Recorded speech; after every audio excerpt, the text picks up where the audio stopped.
Welcome to the beautiful HEB Park here in Edinburgh, Texas, where the RGV FC Toros, who've only lost one match at home this season, face the Oklahoma City Energy FC. Hello everyone, Ari Shannock alongside Bruce Silverman. And Bruce, both of these teams looking to climb up the Western Conference table. Both got off to lightning quick starts last match. Yeah, absolutely. You take a look at this match, and this was a tough one for Rio Grande, but when you get on the board within the first minute of play, that is saying something. Carlos Small, back of the net, 1-0 RGV. And for Small, that was his first goal with the Toros. But this guy is used to scoring for OKC.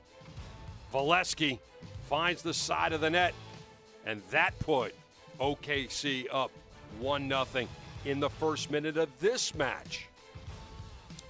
We will see some lightning, I think, at the start of this one as well. The Toros, there's their last 8 games, 10 points. They need to make a run here, Bruce, and collect points. Particularly at home, you need to gather those points. Yeah, I don't think we're going to see lightning. We might see lightning in a bottle, but we're not going to see lightning when it's 99 degrees. It's over 100 on the heat index. Humidity is relatively low. So I don't know if we're going to see that kind of excitement, but we will see the energy. 6 goals in the last 2 games. They have the lineup to really have an offensive output. You see it in the last 2 games. They're looking to do it on the road tonight. And it was Baril who assisted in all 3 goals in their last match, a victory over the first place Real Monarchs. We've got a good one coming up from Edinburgh, the Toros and the Energy FC.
Gorgeous night for soccer here in Edinburgh, and the fans are pouring in.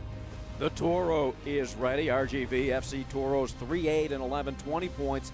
They are 3-1-8 at home. Oklahoma City Energy FC 8-12-5, 29 points on the season. And here are the Toros starting 11. This is a team that is looking, as their coach Echeverry said, they are on the doorstep of getting to the playoffs tonight. 3 points is needed. Corti is in the pipes. The goal scorer a week ago, Carlos Small, up front for the Toros. And when you take a look at OKC, you look at the firepower that they bring to Southern Texas for this match. Valesky and John and Dixon, Jaime Chavez in the middle, moving things forward, and Cody Laurenti in goal. This is a lineup that if I look at it, I wonder why are they not already above the playoff line. There is so much talent. Yeah, they have won 2 straight. They are coming. RGV FC head coach Echeverry. He was assistant coach for the U.S. Soccer Federation under-17 youth national team under current Dynamo coach Wilmar Cabrera from 2008 to 2011. Also played the MLS, New York, New Jersey Metro Stars, and DC United. Coached at Seton Hall for the last 5 seasons and a member of their Hall of Fame. And for OKC, the Energy, they are coached by Steve Cook. His first season, he's out of Sheffield, England. He was the head of the Colorado Rapids Developmental Academy for 2 years. Also assistant coach for Rapids through the middle of last season. Coach Echeverry, very kind words during the week for Steve Cook, saying this is a very well-coached team. And we are ready here at the beautiful HEB Park in Edinburg, at the southernmost tip of South Texas, Rio Grande Valley, one of the fastest growing regions in the U.S. Sergei Demikouk will have the barbasol this evening and the whistle as well. We will keep our heads up because both these teams struck in the first 30 seconds of their last match. Let's see if either squad can repeat that. Doesn't look like that's going to happen. 46 ticks on the clock, and OKC controlling the ball from the start, but building from the back before they give it up. And here come the Toros. Small, a little bit out of his reach. Carlos scored that goal quickly in the first 30 seconds. Yeah, that pass trying to carry a lot of distance, but off the mark. And for RGV, they need to control the ball. For OKC, they have so much talent that they can afford to take their time. But for RGV, they've got to control the ball. They've got to move it quickly. They have to be vertical, and their passes need to be sharp. Yeah, scoring has been an issue, obviously. They are last of the USL in goals with 19. However, Bruce, they're 17th in the USL with 278 shots, as compared to OKC, who has 272 shots, and the Energy have scored 29 goals. Well, that was another thing that Echeverry said to us during the week. He said, we need to, when we take our shots, they need to be quality shots. They need to challenge the keeper. And it's one thing to take your shots, it's another to actually put them on frame, and that's something that Echeverry and his coaching staff have been stressing with their squad. Quality chances, quality shots, not just a stat. Yeah, Coach Echeverry, he knew how to put it in the back of the net. 6th all-time in goals at Seton Hall with 41. Member of their Hall of Fame. Well, more of a defensive start, as to be expected with this RGV team. They are 8th in the USL in clean sheets with 9. Nico Cordy, their goalkeeper today, has 6 of those. Nico, 6'2", 175-pounder out of Westlake Village, California. He was a member of the Stanford's 3-time NCAA championship winning side, conceding just 9 goals his senior season, going 19-2-2 that season. And for head coach Cook, it's Cody Lorandi, 6'3", 225-pound keeper. Out of Melbourne, Florida, he's on the Puerto Rican national team. For Coach Cook, he has 1 clean sheet this season. And here's RGV just taking their time. The problem with taking their time and not being vertical is OKC is not going to give them room to roam. On Tavares, inches it up towards midfield. Near side, Kai Green. Taken by Ibiaga. And right back, Aguilar. Here they come with Zaldivar to the perimeter.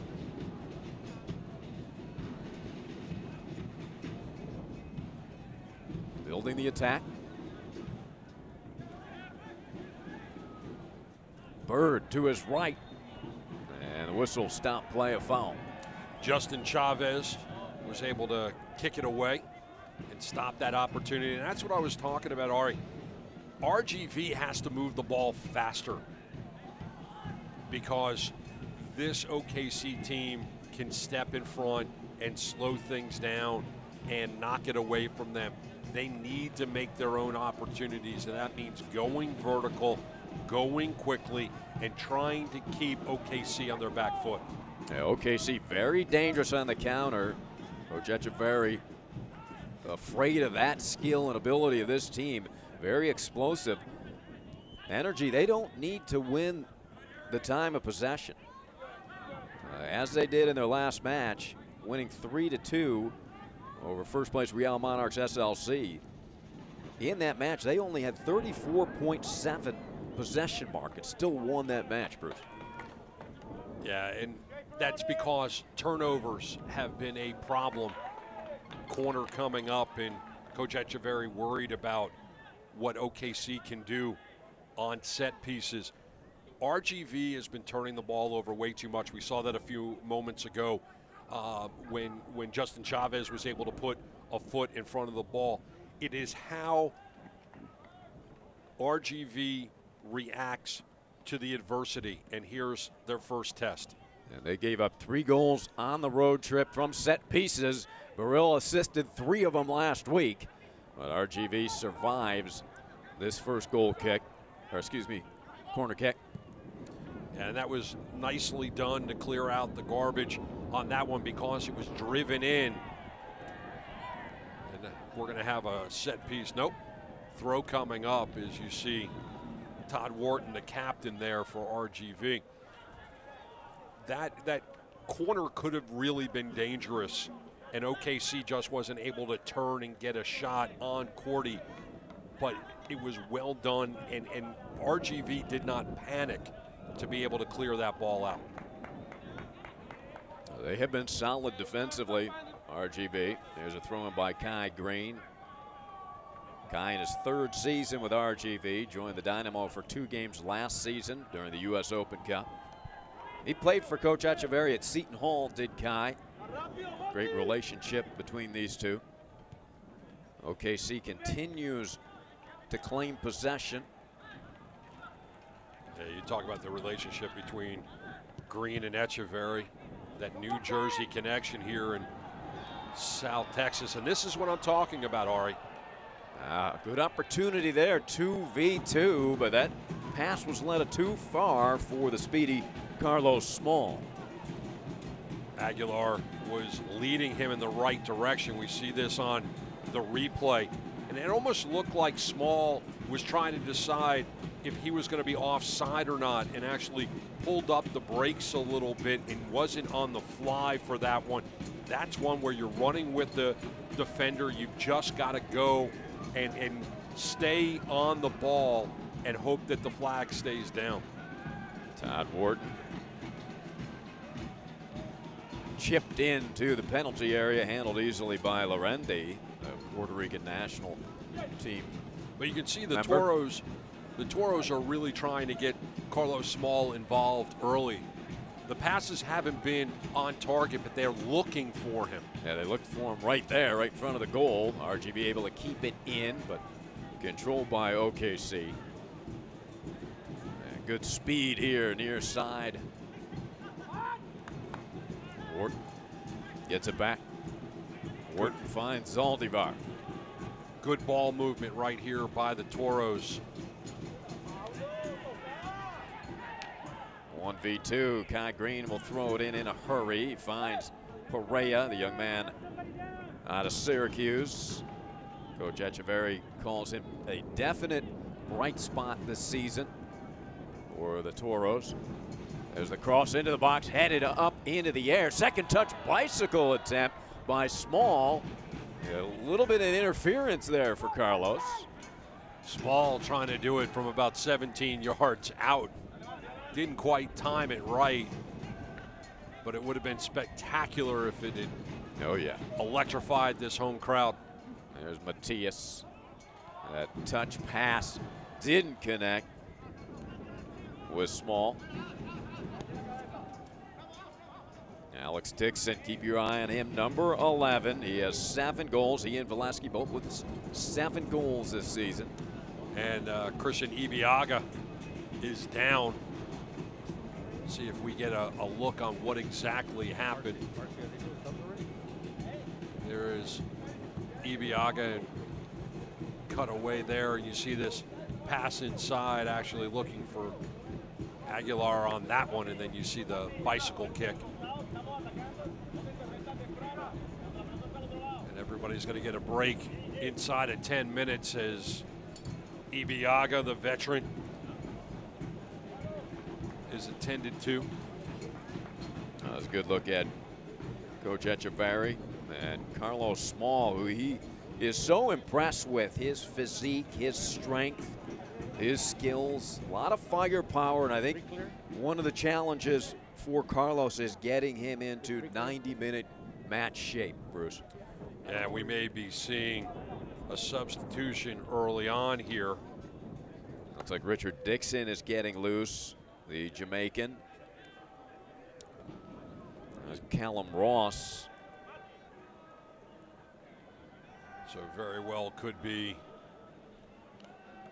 Ibiaga coming out for Dixon. And this is tough for Steve Cook. You never want to make a substitution early in a match for any reason, certainly not for injury, and that's exactly what OKC is going to have to do. And that's tough because Christian Ibiaga is a veteran, that right fullback, but the way that Cook likes to play,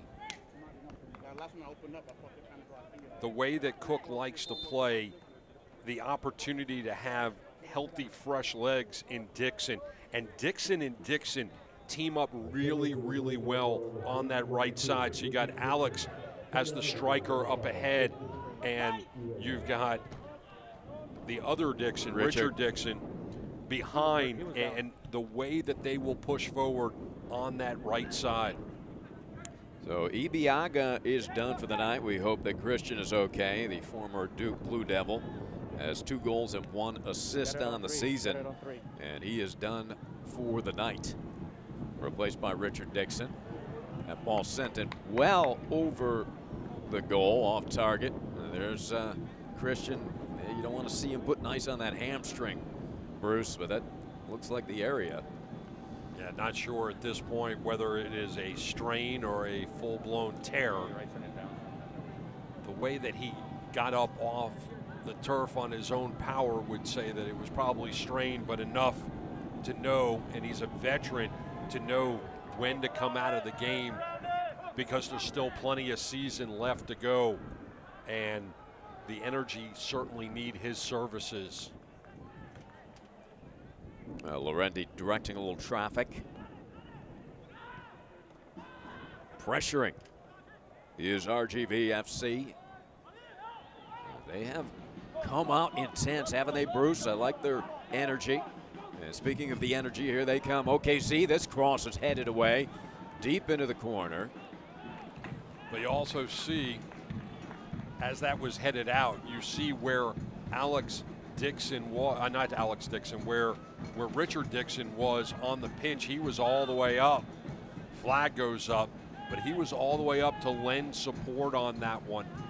OKC is not going to sit back and have the game come to them. They are going to take the game to the Toros.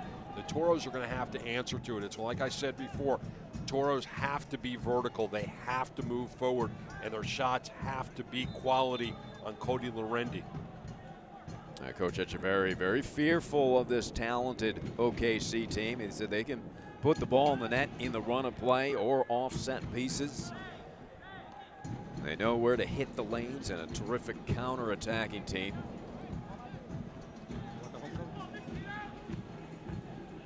High in the air goes Small. Toros will throw it in with Green. Kai has it back, plays it back safely to Tavares. And there's Connor Donovan out of North Carolina State. Collision ball still in play. Now they're going to hold it up and bring it back. A little collision there between Kyle Highland and Eric Bird. Eric, the Toros 2017 captain, back to play here tonight. He started 2 games this season with the Dynamo. Get a look at Highland, the veteran, former member of Indy 11. He played over 2,900 minutes for OKC last season. Solid performer. There's Atiba Harris under duress. Lorendi launching.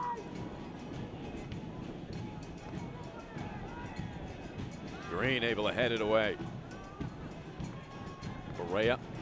And this is what RGV needs to do. They have the ball, opportunity to go on the attack, and they go backwards. There's not a lot of scoring that you can do when you're in this third. They're looking for their crease here. Hasn't come easy. They had one opportunity, but they couldn't connect on a push ahead pass. But other than that, this is where their possession has been. Monteveros lofts it in and headed away. And here's Callum Ross. The energy move it along to Burrell. He's on the USL Team of the Week with his 3 assists on all 3 goals versus Real Monarchs. Nice ball movement by the Energy. That was Adam John spinning around, handling. Veteran of 103 matches in the MLS with Columbus Crew and San Jose Earthquakes. Out of Stanford, he has 1 goal this season.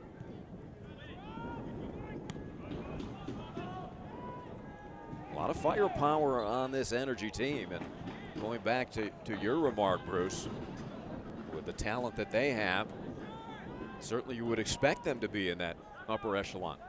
Veterans of the 2nd division. Valesky as good as a goal scorer as you'll find in USL. Brill, certainly the assist man. There's Jose playing catch with Dixon. Harris serving it in. And handled by Zaldivar. And when you say handled, literally. Yes. Yeah, you heard the bench erupt. There's Coach Cook. And the flag did go up, so set piece opportunity within striking distance. And you take another look at exactly how the ball just ran right up Mateus's arm. Not too much you can do to avoid that one with Barral on his hip pocket, and now dangerous here. Will start us up right foot from striking distance. Options abound on this set piece. Burrell, 5 assists, a goal this season. Serves it in, looking for that back post and headed away. Nicely done by RGV. And here's Bird. Bird launches downfield. And Laurenti comes out to give it to Highland, and you can't miss Highland tonight. That left hand bandaged up. Tavares able to keep it away from danger. And Green plays it forward. RGV regrouping. And Matthias Zaldivar out of Argentina. Cook has his squad playing a very, very high line. And they like the way that they're moving the ball. And right now, OKC hasn't been able to break through yet, but what they're showing is that they are going to run and gun. And RGV right now playing more to see what the Energy are going to give them rather than being the aggressors. Dixon. Harris swings it to the far side.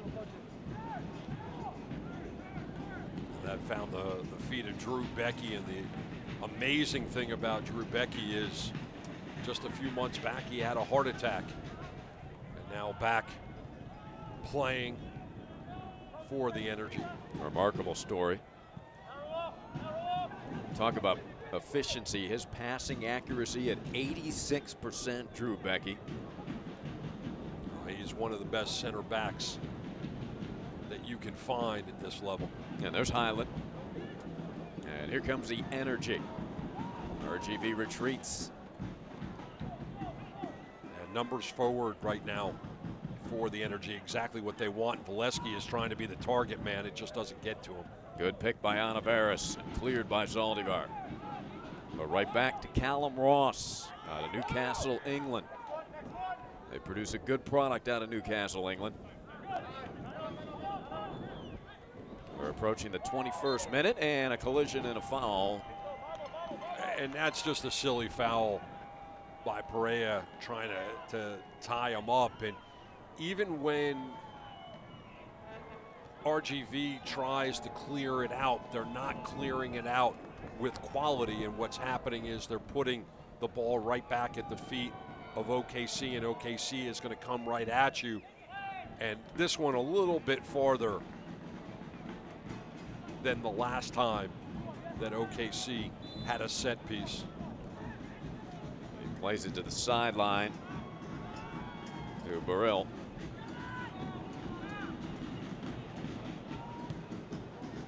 Good competitive action. And you see a difference is this is a great slide and a pass. through ball. Can they get it? It's knocked away. Terrific recovery by RGV. Otherwise, Valesky would have had his 8th goal of the season. And credit to Connor Donovan for coming back and really helping Corti out. Yep. Terrific play by Connor.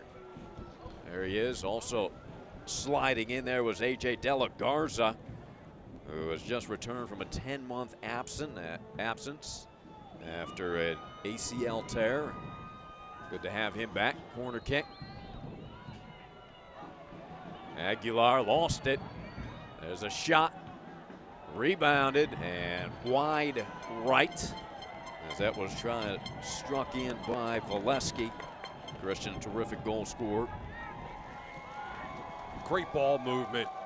Just to bring it right back and get on the attack once again. And Valesky trying to volley it out of the air, but he's just off the mark.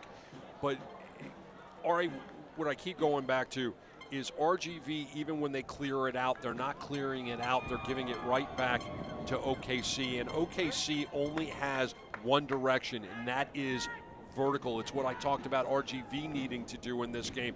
OKC is really moving the ball forward, taking it towards Corti, and they're doing it with efficiency. When it's one thing, possession is kind of an interesting stat because you can possess the ball more than your opponent, but if you possess it in the defensive zone, you can get a lot of time and you can build up that statistic. But if you possess it in the middle, if you possess it in the final third, usually the team that does that, if you can split the stat, possession overall and possession in an offensive manner, it is the team that has the ball more in their final third with opportunities. That's the team, more often than not, that will leave a game with 3 points. Yeah. And RGV struggling to get it in their attacking third.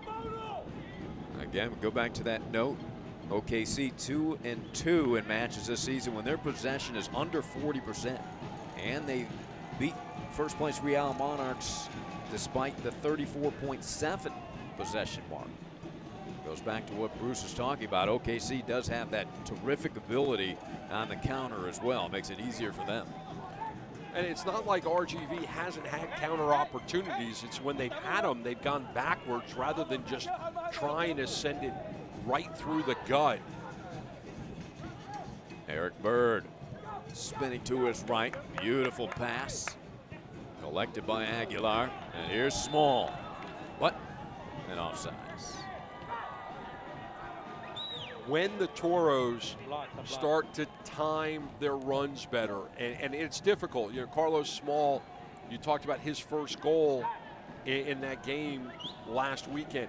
when the timing gets on point between the midfielders and Carlos Small, watch out, because Small has been open this evening, and he is the right guy to go to. They've been leading him a little too far. On that one, he was caught leaning a step or two too early. Once the timing comes, the opportunities to score will certainly be there for the Toros. And a free kick. You were looking at Jose Burrell, member of the USL Team of the Week this week. 2016 USL second team honors, while with Harrisburg City Islanders. He is out of Spain. A terrific creator, number 14 for OKC. The other thing you're seeing in this game, Ari, is a number of set pieces and opportunities for OKC to take advantage, and that's something that Coach Echeverry was worried about. What you're not seeing is the reverse. That is so well timed right there by Dixon, Richard Dixon. And another case, RGV rushing a little bit when they get it across midfield and turn it over. Well, what that comes down to is panicking. If you're not on the ball all that much and you feel like you're on your back foot, you'll press. And when you press, you make mistakes. Look, we're 26 minutes in. Regardless of how the possession is going and the passing is going and everything else is going for the Toros right now, it's tied. So there's no reason to panic, but this is a team that has struggled throughout the season, and when you struggle, sometimes you press a little too hard, you work a little too hard, and when you do that, you make mistakes. They need to be looser, and part of it is their youth. This is a young team. Echeverry and the coaching staff know that. So what they need to do is just let them play. It's almost like, bad news bears in breaking training. Let them play. Let them play. And when RGV can just go out and play fluid, that is when great things are going to come for this young squad.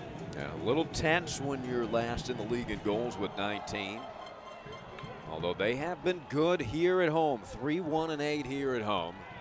Terrific defensively. The goalkeeping has been outstanding. And like Coach Echeverry said, they have created chances. Can they create one here? Here they come. To the perimeter now, trying to get the cross off. Into the box, headed out of the penalty area. Spinning is Aguilar to his right foot. And now good possession here in their attacking third. Small. Can he get a shot off? To his left. Tried to cross it and cleared. Great attack by the Toros. Number of opportunities. It's just good defense by the Energy, stopping the opportunities, but great defense right there by Aguiar. Well, that was actually Nicholas Perea who stopped that long distance pass and turned things around for the Toros. Donovan swings it to the outside. Wharton. 87% passing accuracy for Todd Wharton. And once again, Carlos Small, the intended target on the pass, just a little bit off the mark, and he had somebody right on his back, so he couldn't really turn and go towards the ball. Things are just a fraction off for the Toros. It's something that they can improve upon and build upon as the game goes on. Valesky using his 6'1" frame and then got sent to the turf as Eric Bird questions that call. Another set piece opportunity for the Energy as you hear the wind whipping up inside the stadium. It is hot, not very humid, but the wind blowing that hot air, and it will work to the, you would think that it would work to the advantage of the home team because they're used to this weather, but OKC, they're used to wind there too. And that'll be an easy ball for Nico Cordy as Burrill sent it in to the hands of the goalkeeper from Stanford. Yeah, it's a gorgeous evening here for soccer. A good crowd on hand. And here come the Toros. Aguilar, who has 2 goals this season. Aguilar, 59th overall selection by the Dynamo this season. Here's Small, the edge of the box. Into the penalty area. And there is an example. RGV on the move, moving the ball well, and that pass going backwards, being off the mark, shuts down that opportunity. Okay to come backwards when the defense is not giving you room to move it forward. But what you'll see here on this pass, going back, it's just off the mark, and that's what shuts down the opportunity. A pretty pass, though, by Carlos Small. Coach Echeverry is going to have a word with his guys here in the 31st minute. A little hydration opportunity. And another hot evening here in South Texas, Rio Grande Valley, the southernmost tip of South Texas. It'll be interesting to see if this wind is a factor at all. And where it could be a factor is not so much on the short passes. The short passes are going to take care of themselves. They're going to be on the ground. It's the long distance passes. It's the crosses into the middle on scoring opportunities. It's the long distance passes when you're trying to switch sides or when you're trying to go vertical. The wind can play a factor in that. Wind can also play a factor in the punts that the keepers will have, the Rendy and Corti. And can you keep the wind at your back or the wind in your face and use it to your advantage or not? And for both of these teams, it's kind of a punch, counter punch. And what's most striking is right now, OKC has not been able to really take advantage of the set pieces they've been given. And RGV is getting whistled a lot for the infraction and giving them the opportunity to have the set pieces. They need to be concerned that they haven't been as effective on the set pieces as they should be so far in the 31 minutes they've played. They saw that flag whipping around with this strong wind. RGV FC Toros stampede their fan group here, making a lot of noise with the drums before the game. And this is a through ball shot, getting a piece of it. Fantastic touch there. You see Valesky. Oh, he thought he had number 8, but what a play by Nico Corti. Corti with a big mitt save, and we see it right here. Great build-up. John moving it forward. Great pass. Valesky right there, and he pulled the trigger, and right at the last minute, Nico Corti got his mitt on it, knocked it away, corner coming up. Echeverry has 3 very good keepers at his disposal. That is a great advantage for a club, and tonight, Nico Corti gets the nod, and he gets the save. Save number 38 on the season. Burrill, the outswinger, and that ball sent out. Looks like we'll have another opportunity for OKC. It'll be a throw in here. Well, I think Coach Echeverry will be pleased with the way RGV has defended set piece opportunities here tonight. Yeah, he'll be very, very happy. But what he won't be happy about is the number of set pieces that his club has allowed. The 3 goals they gave up on the road trip, in which they went 0-2 at Vegas and at Sacramento, were all off of set pieces. Here in the 34th minute, we are scoreless. Harris.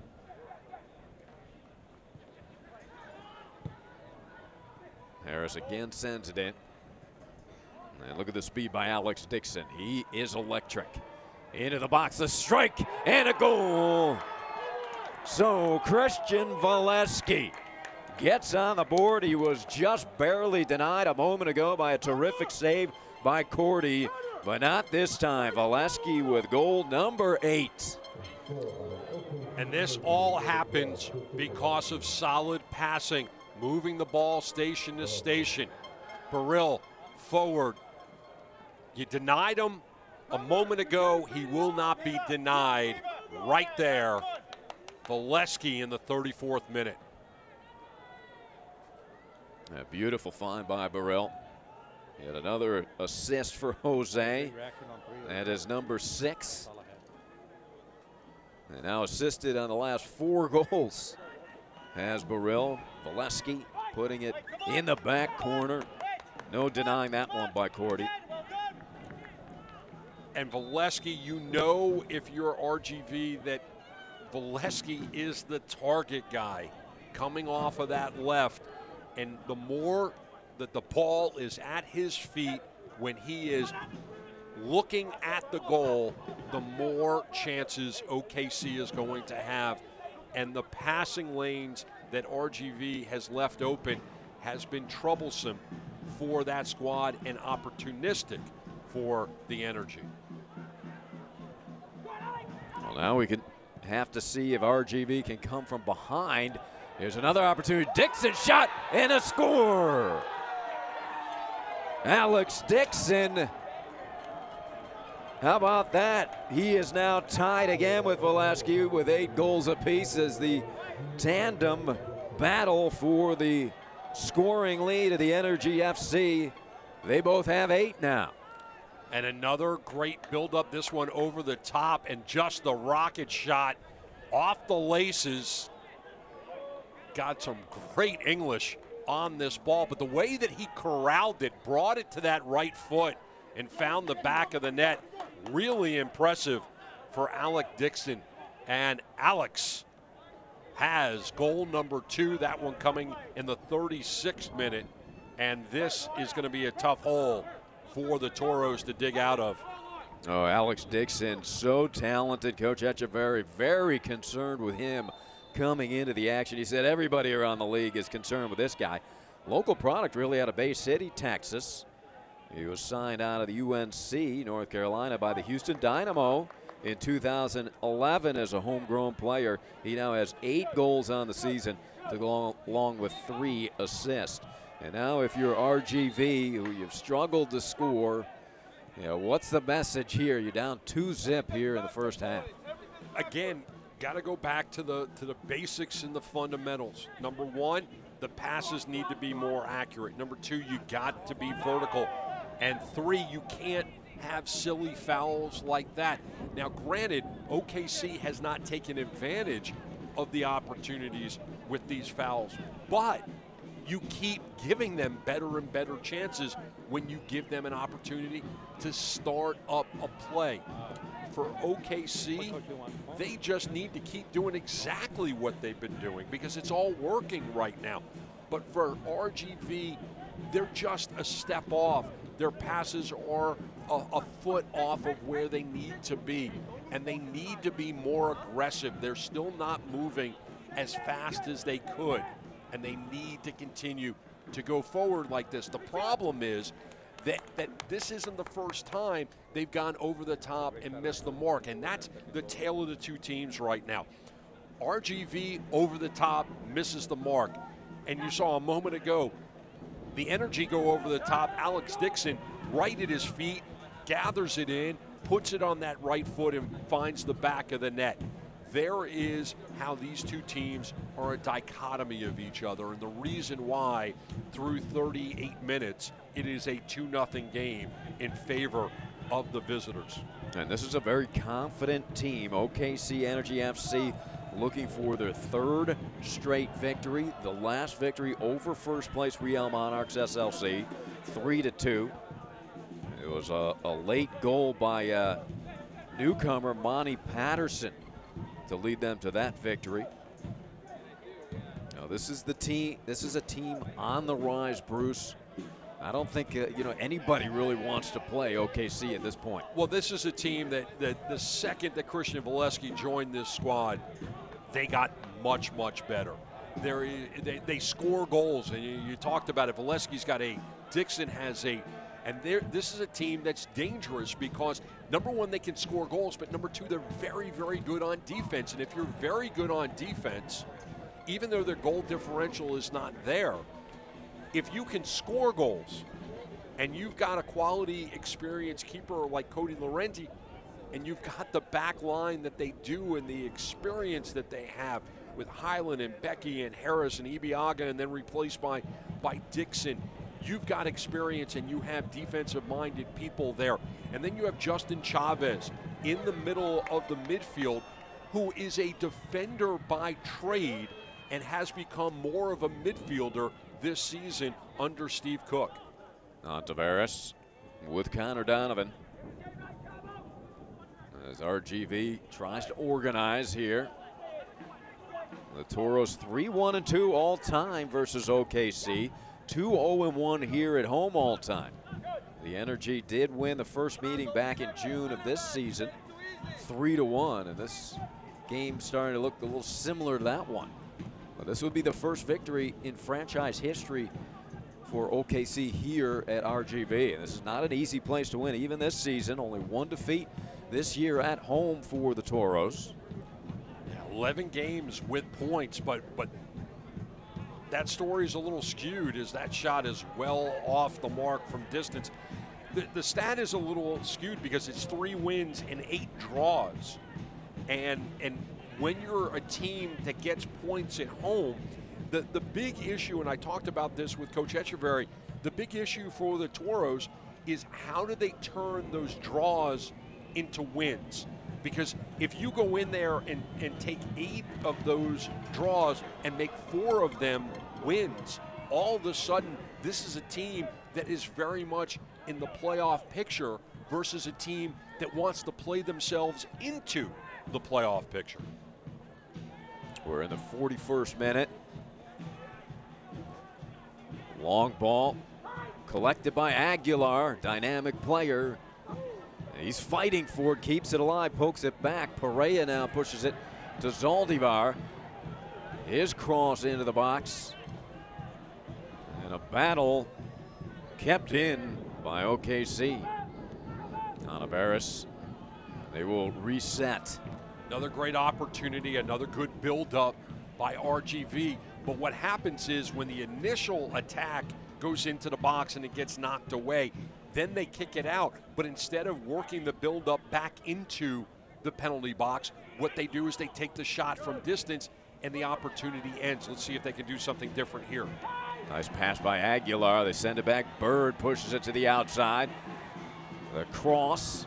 No orange shirts there. Bicycle attempt. And then that deflected off a defender. Zaldivar sent it in. Yeah, Pablo Aguilar very lucky that attempted bicycle kick didn't end up in a card, and certainly something that Justin Chavez wanted. And you see the buildup, and it's a good one. Dummy pass there. Then the cross. Chavez clears it out, and Chavez almost took one to the face. Yeah. A good action from RGV. Here they come again. Bird leading the attack. Side of the box, the cross right out front, headed up. Small. And a whistle stops play. And once again, RGV looking for Small, but what's happening is they're trying to do it from distance and they're doing it into traffic. Therein lies the issue right now with the Toros. They've got the right idea, the execution is just a little off. Llorente pitching a shutout here in the 44th minute. He really hasn't had anything to do. Hasn't been tested. He's seen the action come his way, but he's had a lot of help from the blue shirts in front of him.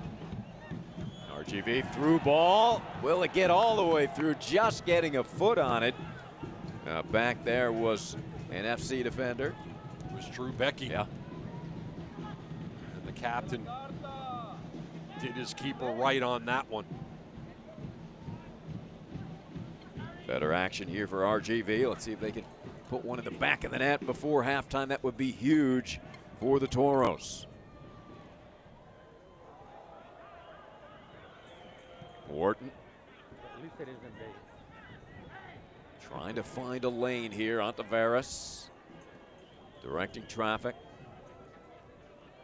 Zaldivar takes it towards the center. That pass knocked out.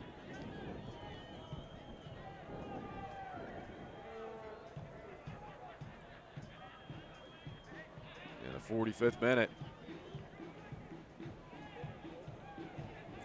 And see, that's what I'm talking about. Just that pass is just a foot off the mark, but what does it do? It makes Perea have to chase the pass rather than gather the pass and then move it forward. Oh, nice fake. And then the cross, the header is wide here to the near side. Great attempt by Connor Donovan, who has a goal and assist this season. But what's interesting, Ari, about that buildup is this cross comes, great work to get past Highland, but who puts their head on it? It's your left fullback who's all the way into the box, and that's something you've got to do when you're down 2-0 and you're about to get into stoppage time. We do enter into stoppage time here. 4 minutes.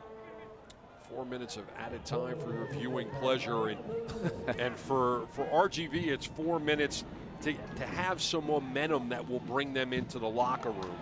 Chipped in, but Small unable to get there. And once again, going for Small, right idea. Going over his head, this far over his head, that's something. Bird needs to take something a little bit off of that pass. And here's the thing, the flag was going to stay down on that one, Ari. So again, going into the locker room right now, some takeaways that Echeverries can take into the locker room. Number one, we're moving the ball better at the end of the first half. We're getting better chances, but what we need to do is the passes need to be on the mark. And if you're OKC, just keep doing what you're doing, because this is how you're opportunistic. Alex Dixon, the speedy, was trying to hit his teammate Valesky. They have both goals here tonight, and both have scored their 8th of the season.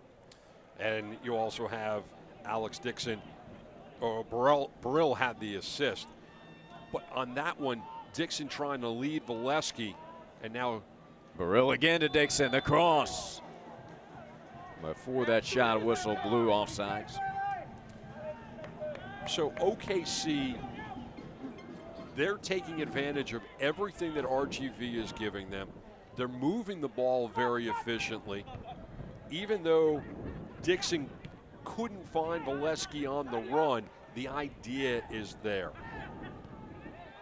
Perea and Small working together. A couple minutes remain in stoppage here before halftime. Burrell, who already has an assist tonight, beautiful ball in. And a save by Cordy coming out to take it away from Valesky. And Christian is down on the turf, shaken up. Valesky holding his knee in pain. Might have been on the collision, might have also been on a hard stop trying to get that shot away, and Cordy coming up big again. And if it wasn't for Nico Cordy and some of the plays he's made on Valesky already tonight, this would be basically a 4-0 game. And unable to get that cross off before losing his balance. Let's take a look at this. Burrell, a beautiful ball to Valesky, looking for his second goal. Donovan is there. He gathered it nicely. Holding maybe his ankle, Bruce, which is better. And I told you, I think it was on the plant. I don't think it was anything necessarily that Cordy did. He planted right in front of Cordy and tried to get around on the shot.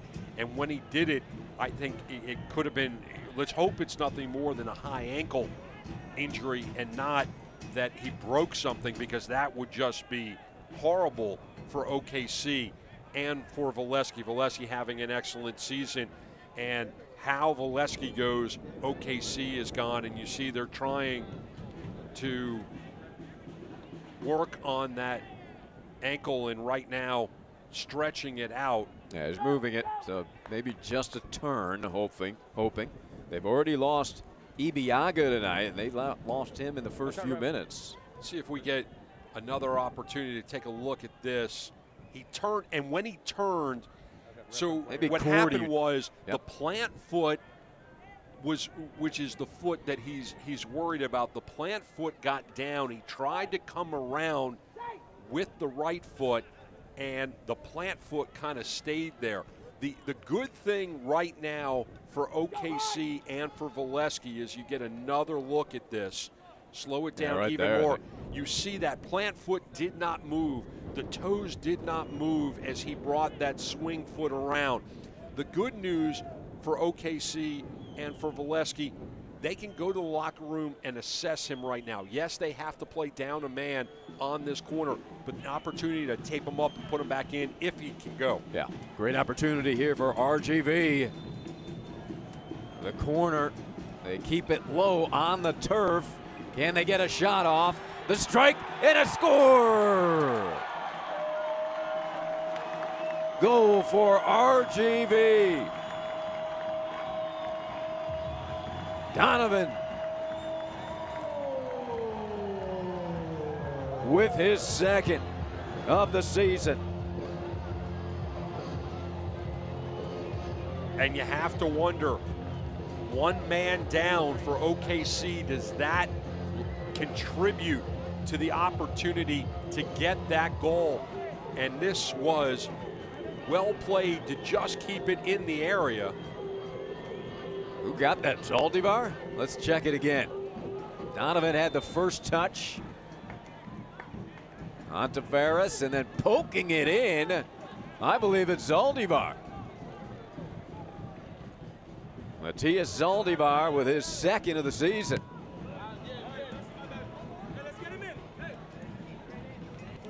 And that changes the complexity of this game. Now just a single goal advantage for OKC, and you have to wonder, as they're playing down a man right now, will they be without the services of Christian Valesky when they come out of the dressing room? Oh, Ontiveros, big play, and then Zaldivar punching it in, I believe. And it's 2-1. Huge score for the RGV FC Toros before halftime, bringing them right back into this game, and plenty of questions now going to halftime. And the big one is the status of Christian Valesky, as he left with that ankle injury after scoring his 8th goal. Alex Dixon also added another one. There's Valesky. That's the first one of the night. OKC Energy FC up 2-1 at the half here at HEB Park in Edinburgh.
back, everybody, to AGB Park here in Edinburgh, Texas.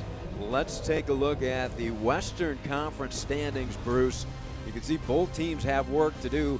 OKC, they're only out of the playoff picture by 5 points. Yeah, and this is striking distance for OKC. They've got games. They've got 9 games remaining. They have an opportunity to make the playoffs for Rio Grande. It is a lot of work to get into that Mendoza line. And that's one of the reasons why this match is so important for RGV FC Toros. Let's take a look at the upcoming matches. The next 5 for the Toros. A couple of road matches coming up, Bruce. Yeah, but you look at this, and this is not a rosy picture for the Toros. There are some teams that are very, very dangerous, and when you need points, this is not what you want to see on your schedule. And for OKC, they only have 2 remaining home matches for the season. Here's a look at their next 5. Yeah, that is not what you want when you're trying to get into the playoff picture. And again, you're taking on teams like Swope and Orange County and Sacramento. This is a tough road for OKC Energy. It is going to test their mettle. Well, a good first half of action. We'll be back for more here at the break from AGB Park in Edinburgh, Texas.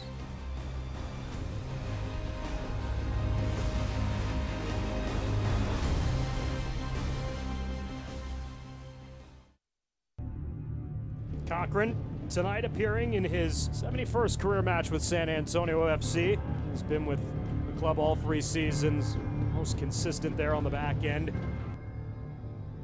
I felt like my whole life I've always had to prove people wrong.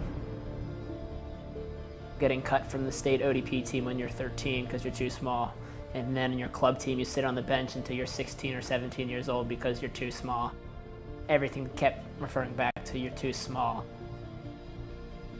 There's no better feeling in the world of being able to look at someone that told you no and to be able to say, I told you so. You kind of see it all when you go through times of playing, getting cut, being someone on the field, playing all the time. It kind of gives you a good grasp of where different players are and what their mentality might be. It's definitely shaped who I am. I wouldn't change anything for my career or for how it's gone. Not only have I grown as a player, I think I've grown as a man in terms of being able to deal with anything that I really think that's thrown at me. I think there's a bunch of different ways that you can be a leader. Bring my lunch pail to work every single day, and I try to get better every day. And if I have that kind of mentality and other people see me pushing, regardless of what we're doing, that's the kind of leader I want to be. This is my 3rd year here, and to be able to stay in one place and to really grow with it has been a tremendous honor, and it's something that I don't take for granted at all. Every time that I step on the field, I hope that I represent this club and this city. It's a privilege to play for such a passionate fan base. I'm Greg Cochran, defender for San Antonio FC. Johnson! You've got to be kidding me! Oh, what a finish! Growling Spruce! Dante the other way! Oh, what a goal! Near post! Oh, what a finish by Charlie Ward! And what a world-class goal that is from Didier Drogba! Great save for Strickland! Kozicki, Simon Sop! Must-see TV. We are back in Rio Grande Valley here in South Texas. There was some exciting action last week in the USL. Here's a look at the USL goal and saves of the week. Vegas struggling to hang on a possession. The ball is lofted over the top for Dakers. Cutting onto his right, will strike, and it's in! What an incredible strike from Kadeem Dakers! Cutting it off that left and doubling St. Louis's lead. Ball into the box, Becky, unable to clear. Quick shot, and that is through, and we're tied. How about that kick to even the score at 2-2? Ryden and Brown. Brown's gonna take a shot from distance and a goal! What a goal from Brown! On Sunday, Ranjit Singh had to save a late penalty kick to keep him in it. That cross looking for Lancaster falls to Illich with the bicycle kick finish to get Louisville back in the game. It's a team that's able to be organized in the chaos, but at the same time, they're giving up. Opiao! A stunning goal in the 68th minute. He took his time.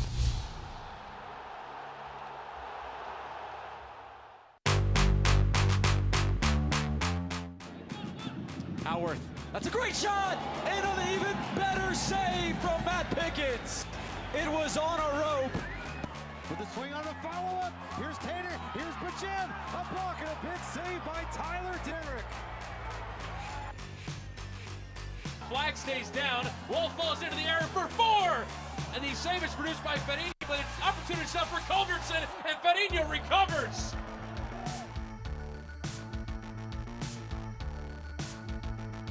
Delp another look. Cole finds Flemings! Excellent save, Kuzminski. How about the touch? That's got to be a nominee for Save of the Week. Here's Ferris on the other end. Dykstra with a big save.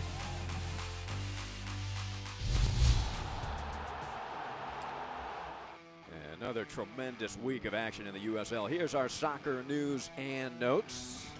Yeah, Dakers, that was a tremendous goal. There's no doubt about it. You look at the new franchises, Birmingham, Memphis, New Mexico, all bringing in head coaches with MLS and or USL experience, and the Triumph coming to Greenville looking for a lot of wins in USL D3.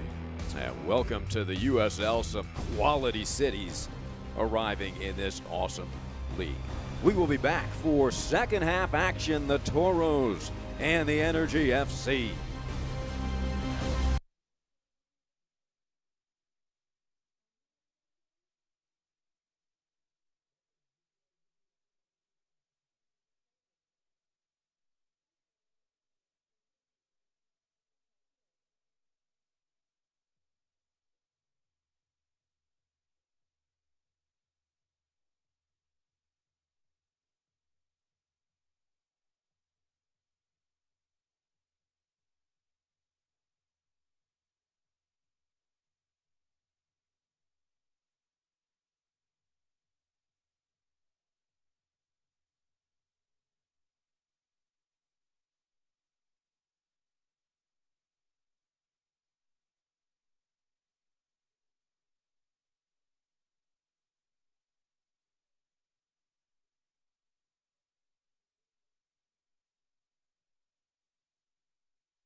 And the moon over Rio Grande Valley here at the southernmost tip of South Texas.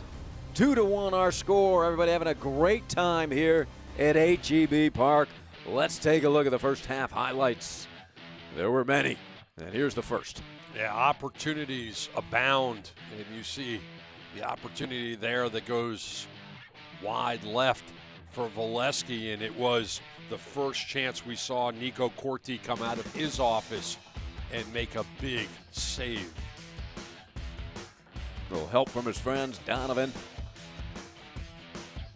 along with De La Garza. OKC, great job of moving the ball forward throughout. What a save that was. The half, and Corti coming up big again. Corti and Valesky have been a really fun battle to watch. There it is again. And Valesky probably wanted to lift that one a little bit more, and that's what he's thinking when he puts his hands together. But he will not be denied here. This one coming in the 34th minute. Back of the net, rocket shot, and the slide into the corner for good measure. That's his 8th of the season, and that took the team lead in goal scoring with that goal. For the moment. And actually for the minute, because 2 minutes later, it was going the other way. Now we're going to see this one more time as he lifted it up into the corner. Jose Barril with his 4th straight assist. Make that 5 because of this pass that Dixon buried. And that was just 2 minutes after Valesky, and now both of them have 8 goals each, and Barril now 5 straight assists, and that one was just right on the feet of Alex Dixon, and he made RGV pay for that. Remarkable. Barril's 3 assists. That was a record-setting performance in the last match. He's got 2 already here tonight. And the other thing that was really impressive about that is you cover half of the field in 2 passes. And this is a corner late in stoppage time, put back after much review of the tape. Mateus Saldivar at the 50th minute, 45 plus 5, and he banged it home. Zaldivar with goal number 2 of the season. And a big one here to bring RGV within striking distance. We'll take a look at the stats from the first half. That's pretty even. This is pretty much what we expected. Possession, we talked about it in the first half. There is possession and then there's quality possession. RGV controlled the ball a lot, and their defensive side of things, shots. Again, this is what Echeverry talked about. We take shots, it's the quality of the shots. One gets past Lorendi late in stoppage time. OKC gets 2 goals at the 34 and the 36. And there's really, really good news for OKC Energy fans. Christian Valesky is back on the pitch. Bad news is that when he's off the pitch, that's when RGV scores.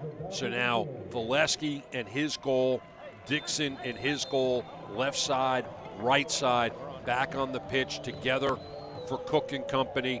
For RGV, they had a really good run the last 15 minutes of play in the first half. The last 10 minutes of regulation, 5 minutes in stoppage time. If RGV can play offensively the way that they did those last 15 minutes, this could be a very interesting 45 minutes coming up. And here's Zaldivar. Chips it in, coming out to make the save. Lorendi with Small looming. A good look in by Zaldivar, who had the goal at just at the final minute of stoppage in the first half. And who was he looking for? Carlos Small. Yeah. A good start, good quick action. That's what Coach Echeverry wanted coming out of the locker room. But great news for OKC and Christian Valesky. That was a scary moment, but he going down hard, holding that ankle and writhing in pain really for moments. But they don't want to interrupt what they have going right now, which is a 2-match winning streak and hoping to make it 3 in a row here tonight. And I'm sure that if there was any issue with Valesky's ankle, he would not be back on the pitch. They're deep enough that they didn't have to press it, and they need Valesky down the stretch. Valesky taped up, ready to go. And for RGV, you want to take advantage of having the ball in the final third and continue to move it forward. That's where they were successful in those last 15 minutes of the first. De La Garza.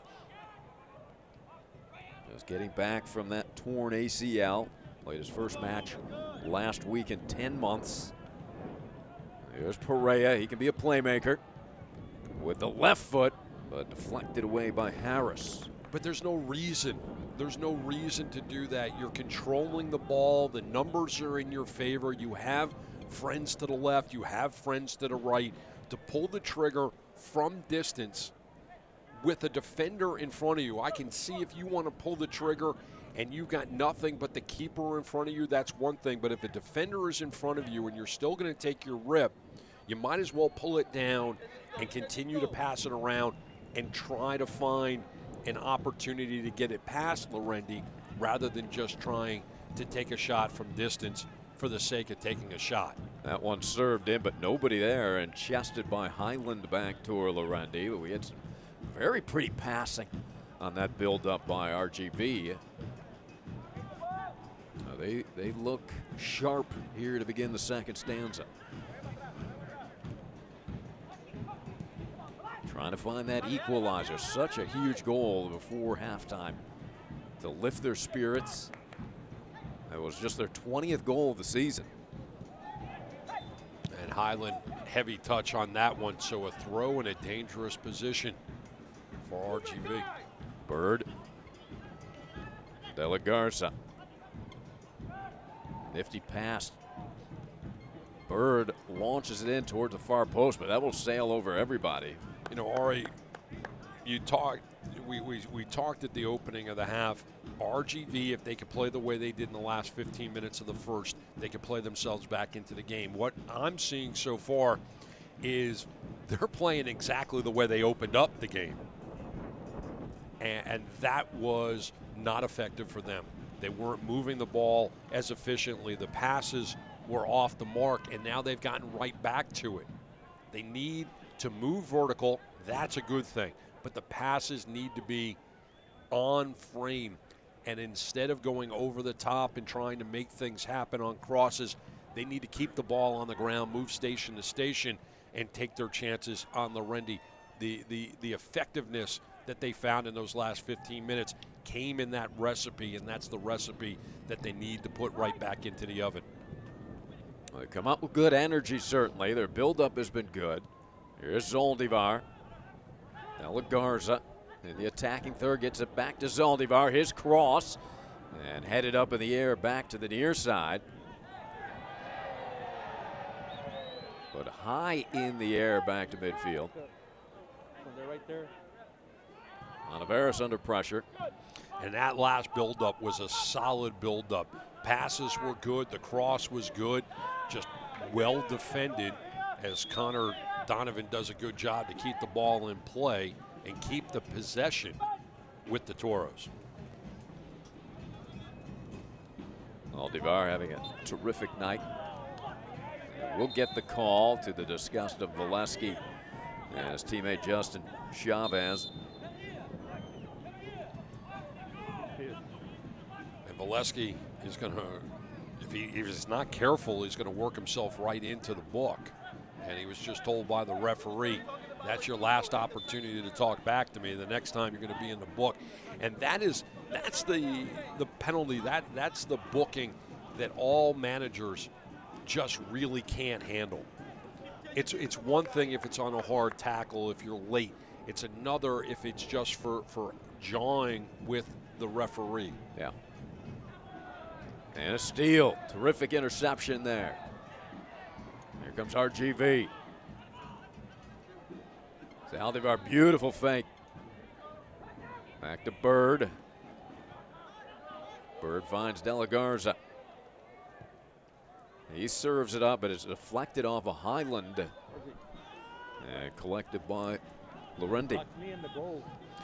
There's just a situation where De La Garza has an opportunity to cross, but he needs to be more aware of the defender that's in front of him so he doesn't put it off the body, because that stopped any opportunity that they had.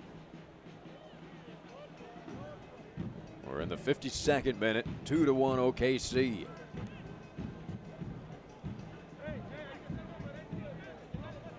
Becky and Highland.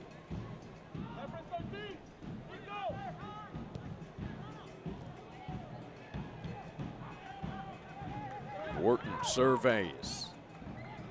Put it to the corner, Small giving chase with his excellent speed. Bodied off it, wrestling with Harris. Harris wins that battle, and I like what I'm seeing right now. RGV settling down, moving the ball forward, moving vertically. That was a tough pass for Small to catch up with, not so much because he didn't have the speed, but he didn't have the angle. And a great job by Harris to cut off the angle, trying to usher it out of play before the whistle was blown on the infraction. Tiba, part of the St. Kitts and Nevis national team. He was the captain of the national team, played 60 matches, and has scored 14 goals for St. Kitts.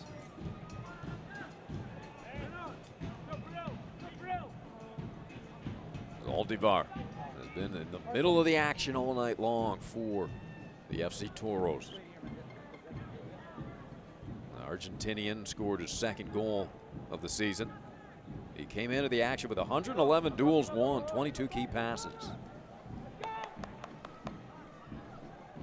So far in this half, RGV controlling everything.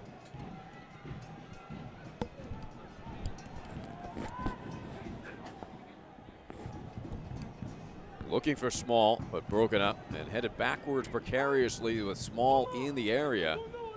Lorendi able to secure it.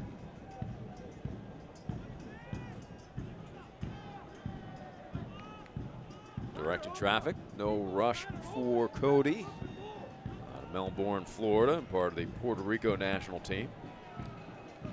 Played a lot of his career in the state of Florida.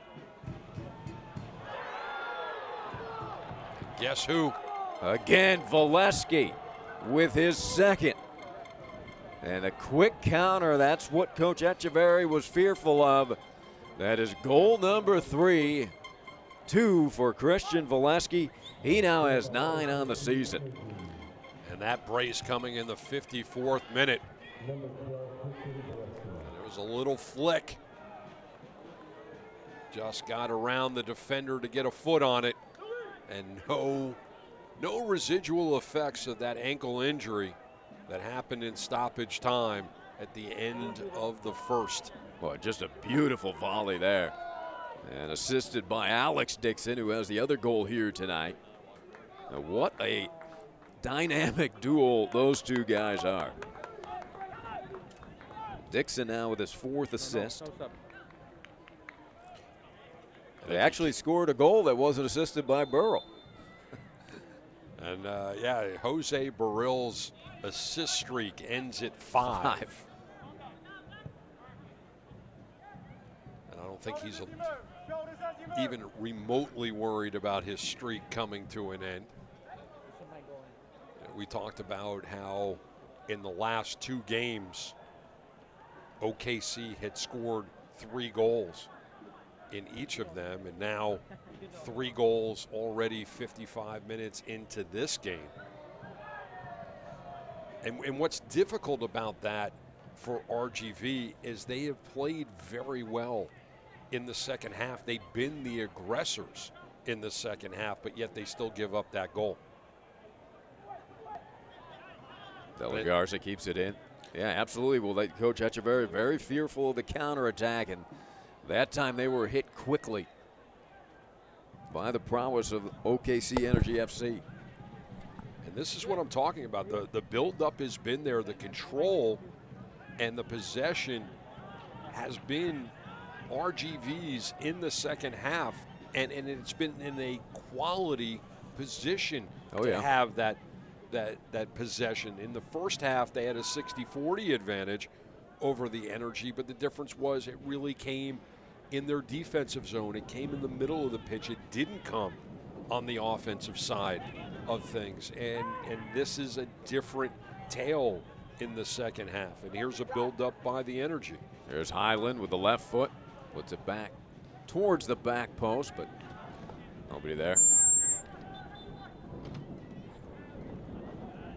Now we have a substitute for OKC. It will be Enriquez will come in for Aguilar. So it's actually for RGV. Yeah, RGV it is. Chewy Enriquez with 3 goals, a couple of assists this season.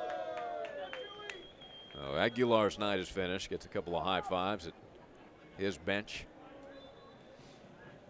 Well, you know, anybody named Chewy is going to be okay for RGV.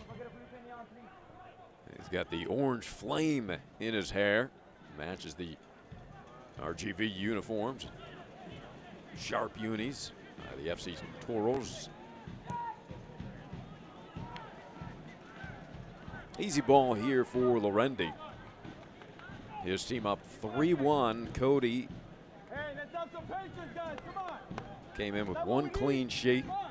Getting plenty of support here tonight.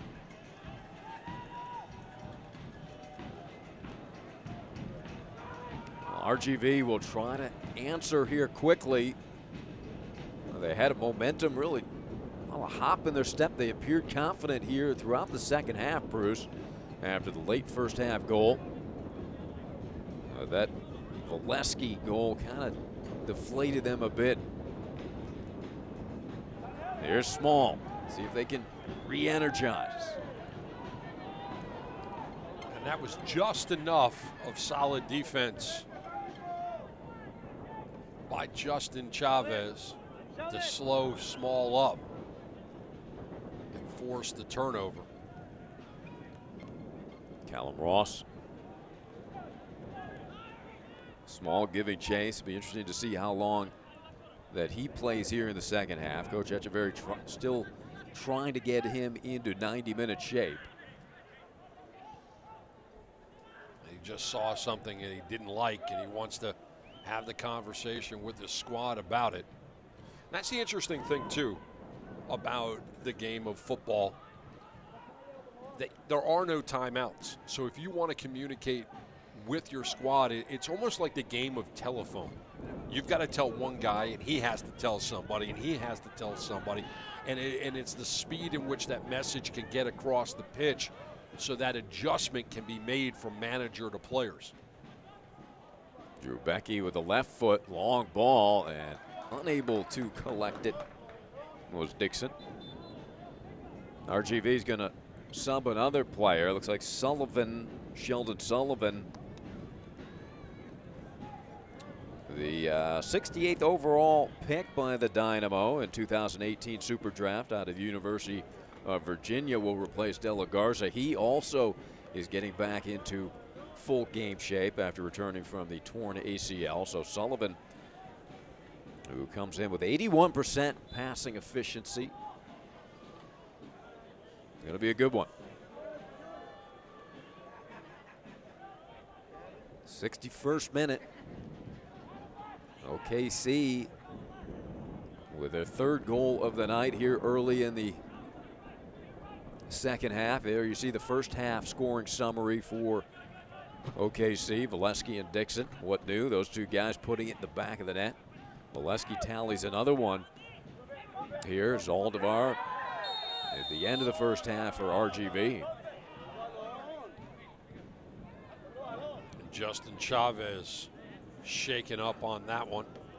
The captain this evening caught one in the right shin. We get to take another look at it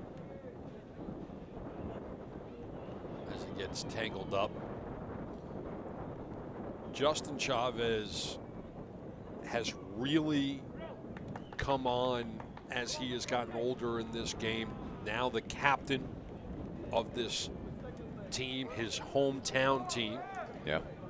The native of Oklahoma City, back at home after starting his career in the state of Florida, first with the Fort Lauderdale Strikers and then with the Tampa Bay Rowdies, returning home, which has proven to be a wonderful thing for him and his family. And you see Kai Green goes into the book in the 62nd minute with a yellow card, our first of the evening.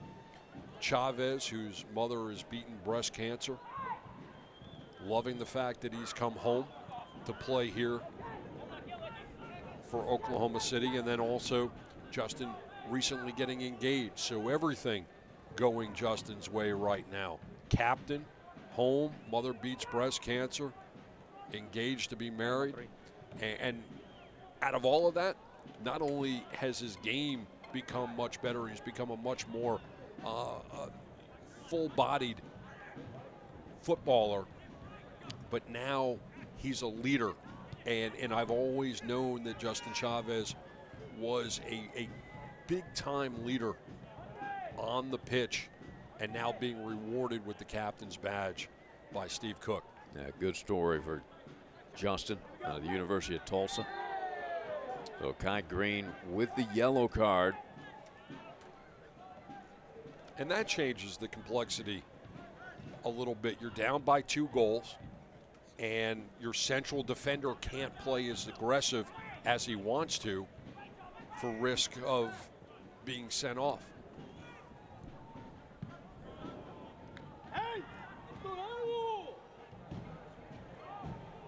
Approaching the 64th minute, Connor Donovan.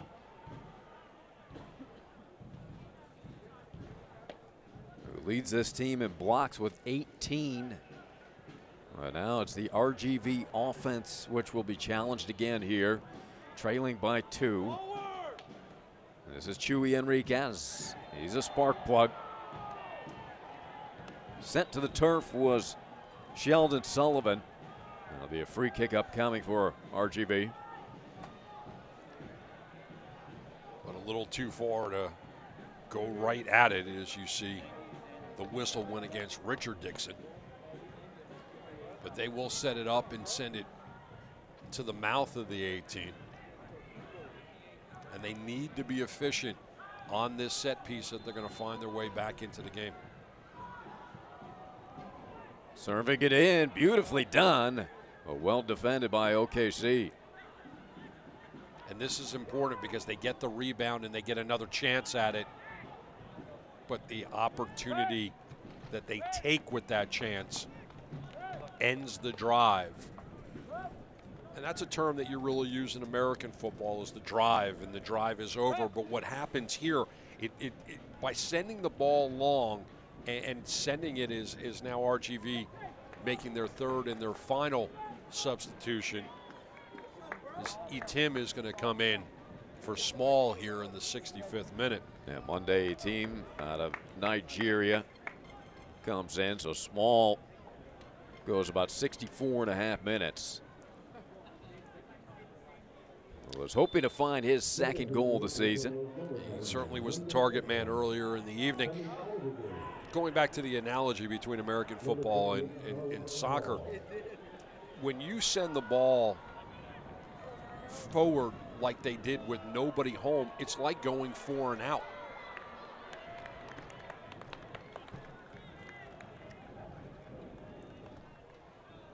Sticking with that football analogy, looks like they'll have to punt it away here, and it'll be in, or on the foot, I should say, of Lorendi. You know, Coach Echeverry talked about the fitness of his team, being young and being fit, and certainly being fit will take you a great deal in 90-plus minutes of action. But here is the interesting wrinkle in that. You've already made 3 substitutions. You're going to play the last 25-plus minutes with the same squad you have right now, and OKC has not made any substitutions yet. So they can slow the game down. They can make their changes. They can get the fresh legs. And not only that, they're still up by 2 goals. Yeah, Burrell just dribbled through 3 orange jerseys and kept possession. 2 assists again here in this match, 3 in the last match last Saturday. And this is about the longest that we've seen OKC possess the ball in the entire second half. Long ball, finds John, puts it up in the air, shoots, and scores. Great individual effort in the 67th minute by John to corral that ball in, control it, take the shot, get the rebound, and then put it in the back of the net. To me, rebounds, you know, you talk about analogies against other sports. Rebounds should be a stat that should be kept in the game of soccer. Ball sent forward, he corrals it after the initial save by Corti, and then he makes Corti pay for not saving it and stopping the play. A terrific job by Adam John out of Stanford. His second goal of the season. Veteran 103 matches in the MLS, Columbus Crew and San Jose Earthquakes. John, a nice addition to this team, just another weapon. Good size, 6'2", 27-year-old. Puts his second goal of the season in the net. 10th goal in 3 games, actually like 2+ games at this point. And every member of that front line, all 3 forwards, now with at least 1 goal. Valesky with 2, 34 and 54. John at 67. And Alex Dixon, who has a goal and an assist at the 36-minute mark. Burrill has 2 assists on the evening. Dixon, as we said, has 1. And the other Dixon having an assist as well on that one to John. Now, goals are coming easily for this team right now as they just continue to pour it in. 7 goals in the last 2 matches. And they are playing free and easy, Bruce. They're fun to watch, very entertaining team. A collision here. Chuy Enriquez very upset, shaking up, holding his leg. Also down is Burrill, holding the back of his head. Yeah, tough collision, and helped up by Perea. Burrill going over to hug. Good Served a yellow card. Good sportsmanship by Burrill to go over and give the hug, and he thought the campaigning would help, but then the ref says no deal. No, the card was in the referee's hand. He was waiting until everybody was up, and yeah, that's an easy one. Studs were not up, which is the reason why he's not in the showers right now, but that card was coming regardless of the sportsmanship, and that one in the 69th minute. And no lobbying is going to change that. I don't think in all the years of watching football and commentating on football, I don't think I've ever seen a referee have a conversation with a player and actually say, you know what, you're right, let me put the card back in my pocket. I would like to see that happen. That was a good service by Zaldivar. We're going to have a substitute for OKC. It will be Bustos, Marco Bustos, who has just joined the squad about a week ago. He's out of Manitoba, Canada, former Vancouver Whitecap, also a member of the Canadian national team. Marco Bustos will enter the game. His first action with the Energy FC. And well-timed substitution for Steve Cook. You've gotten 2 goals and plenty of production out of Christian Valesky. Valesky a little bit banged up, that wheel a little bit tender right now. Why not give him the last 20 minutes of this match off? You've got the game well in hand. There's no reason to have Valesky go any longer than he has. And now you bring in Bustos, who, like you said, just joined this squad, and give him an opportunity to get some minutes in an Energy kit. RGV trying to cut this deficit in half. And for the Energy, they have played well and outpossessed OKC.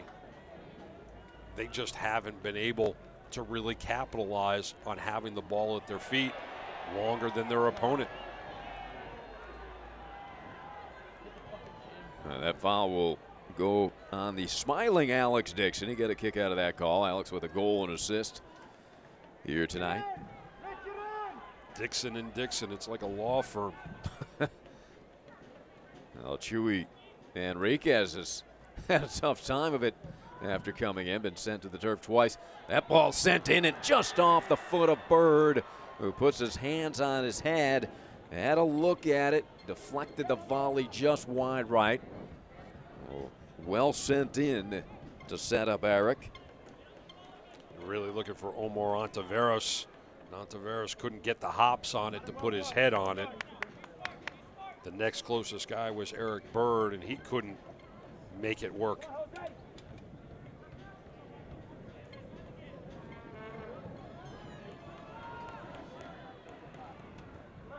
High in the air, Donovan wins that aerial duel.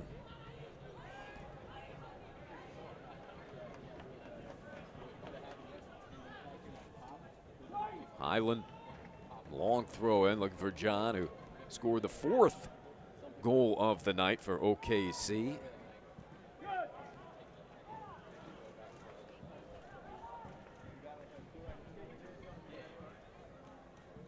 For OKC, it's just been a night where they have been very opportunistic. They haven't had the ball at their feet.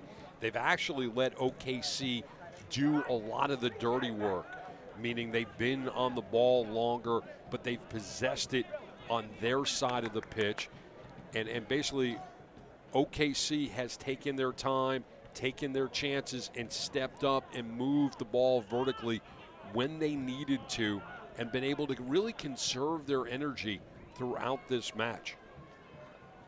Here come the energy. And nice slide tackle there by the talented Sheldon Sullivan. And tried to put it in reverse there, but couldn't. They capture that one.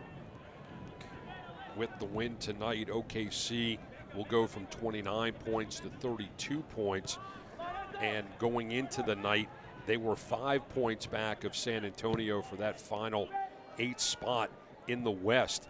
That will move them up, and depending upon what happens with Colorado and Fresno, would actually put them 2 teams behind San Antonio, and also a number of games in hand when it comes to the Colorado Springs Switchbacks, now currently in 10th, but going into the weekend, they had already played 26 games versus OKC's 25.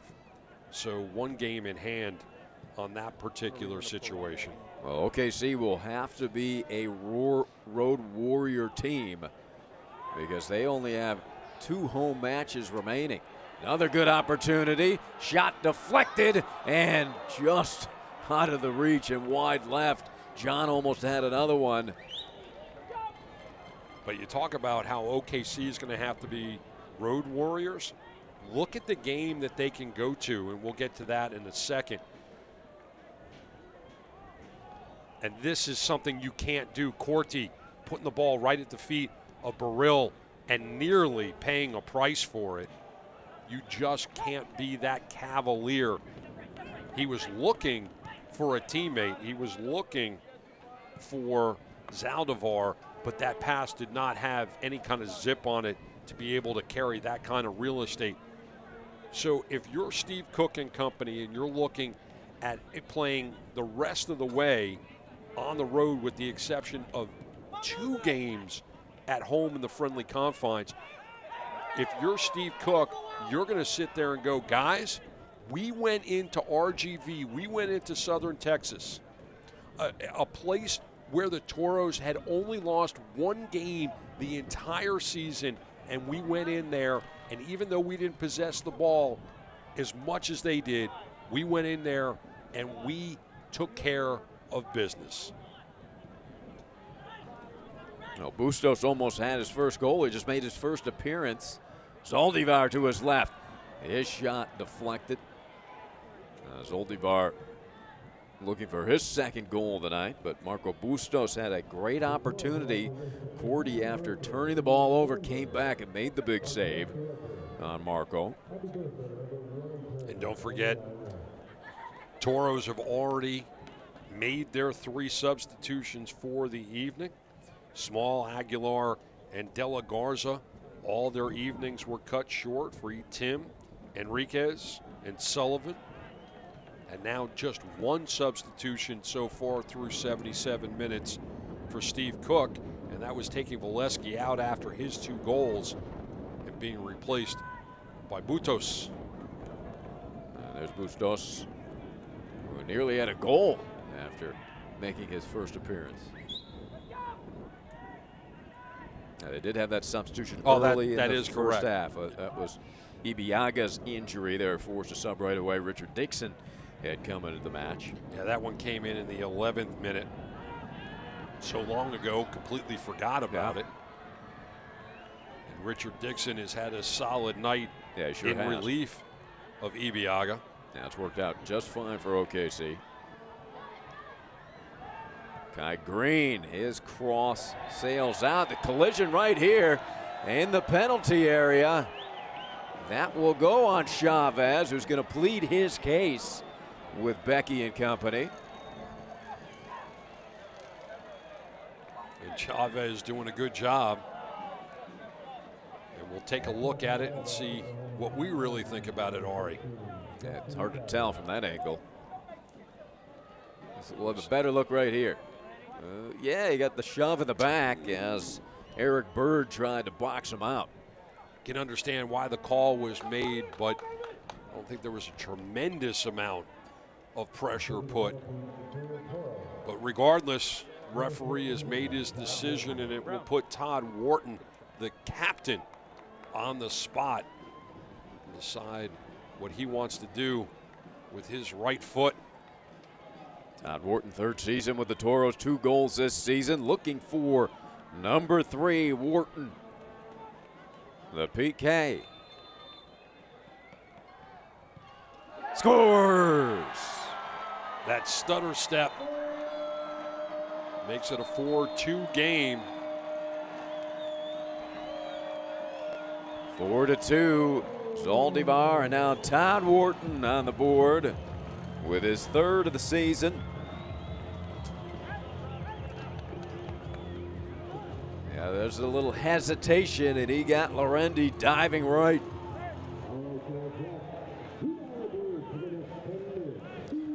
Yeah, that stutter step has become very fashionable, as we're going to see the 3rd and final substitution coming in,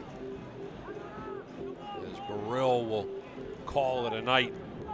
John Brown will replace him here in the 80th minute. Burrell departs, just 2 assists tonight, only 2 after 3 last week. So just a fair performance by Burrell tonight. Yeah, a fair performance. The guy gets an A for the evening. Sure does. But he has 1 less assist than he had a week ago. Jonathan Brown, 6-footer out of England, part of the Wales national U21, under 19 and under 17 teams. Brown with 16 key passes this year. There's Burrell, well-deserved high fives all around the bench. OKC comfortably up 4-2.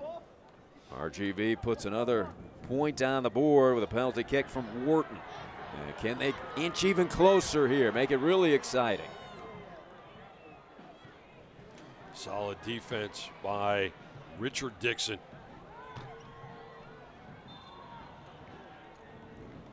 RGV making it difficult for the Energy to go vertical, pinning them back, trying to put pressure on, and talked about it early in the broadcast. Echeverry talking about the number of shots that his team has taken throughout the year, but that the quality of shots have not been there.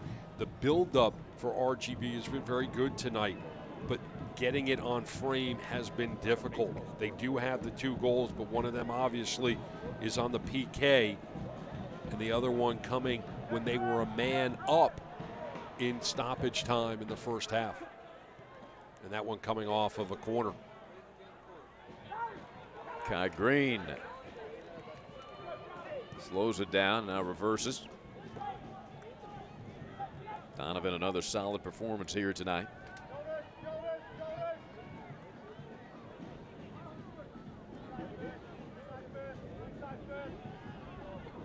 Zaldivar had it poked away, and OKC takes possession with Highland.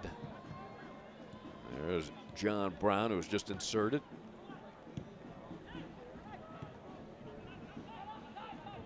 There are a lot of positives that Echeverry. Ooh, that's a hard hit. Let's see if a card comes out. No, we'll just a foul call, but Chavez down after taking that shot from behind from a team. Chavez holding his left ankle and pleading his case for a card. More than anything else, you take that shot from the back, it will catch your breath.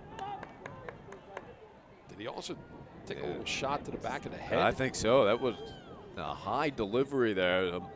Monday, actually, maybe fortunate he was not carded. No, I have nothing.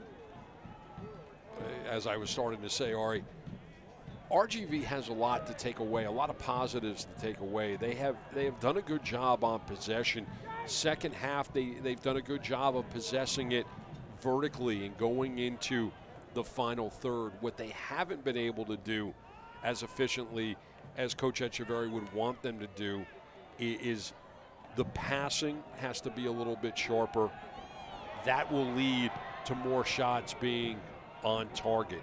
But if you look at this overall performance, offensively, they did a lot of things right tonight. Corti came up big on a number of occasions, or this game would be even farther apart than it is now.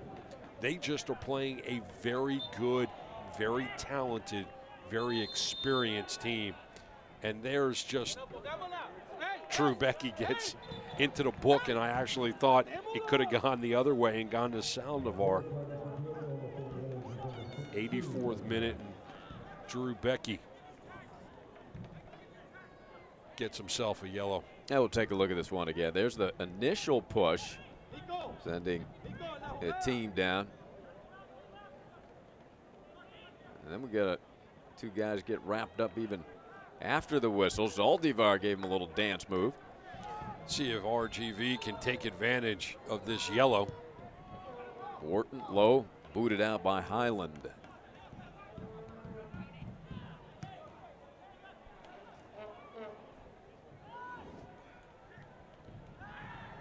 RGV keeping the pressure on. They're going to get a free kick here.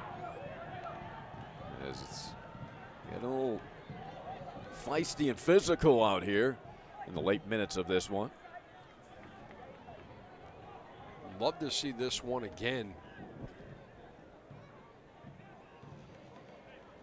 Yeah, upended there was Donovan. Looked like Richard Dixon got to the ball first, but then they collided afterwards. The advantage goes to RGV, though. Two-man wall. And good distance away, but straight on look for Wharton. Wharton to score the second goal off a penalty kick. That came here in the second half. Wharton serves it in and volleyed well left. Nicely executed. Just weren't able to put it on target, but they earn a corner kick out of it as well. Thought for a second he was going to tee it up and go right at Cody Lorendi. In swinger low, high in the air and falling over the net. Ball boy thought that it was going to be another corner, but Lorendi will kick it away here in the 86th minute with his team comfortably ahead 4-2. Good crowd still on hand, enjoying the excellent food trucks here at HEB Park. And this is one of the nicest ballparks. Oh, it's beautiful. In the country. More and more cities in the USL building these soccer-specific stadiums, and this is another example of a beautiful one. It really is. I like the uniqueness and the character that the individual stadiums bring. We're in the 87th minute. It was 2-1 at the half.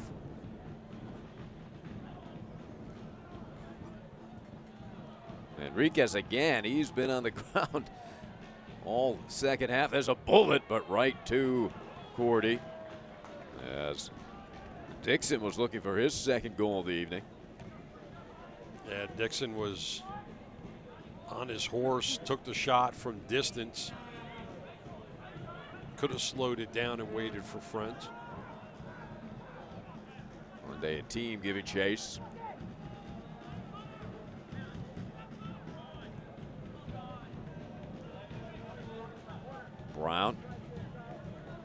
some space here to his left.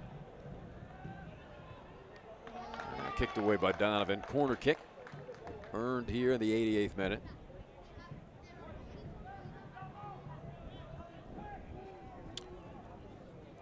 '88th minute. And they'll take their time to nurse the clock on this one.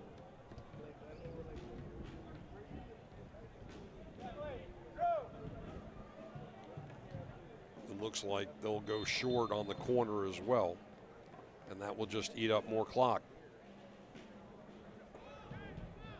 Adam John, a little shifting gears here, protecting the ball, winding clock.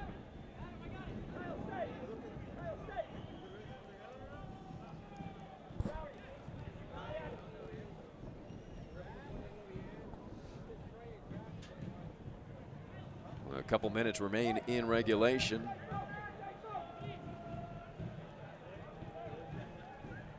We heard a lot from the RGV FC Toros Stampede. They were boisterous. Had a nice little opening. We're coming in with the drums and certainly got the crowd involved tonight. Good to see that that fan group, the Stampede, making some noise. Very enthusiastic. Supporters culture in this game so very important and so ingrained. Great to see them embrace the Toros here in Southern Texas. RGV not giving up. They are still playing hard.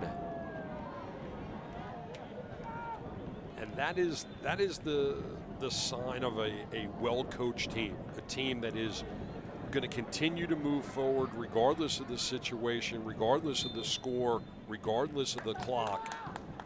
That is what you want to see. If you're Coach Echeverry and you see that your squad is moving and grooving and trying to make things happen, because stranger things have happened. There is going to be stoppage time. Yeah. You're down by 2 goals. Look, you were down by 2 goals. 4 minutes were given in stoppage time in the first half. What did they do? They score a goal. They cut it close. You get a goal here, you go into stoppage time. Drew Becky.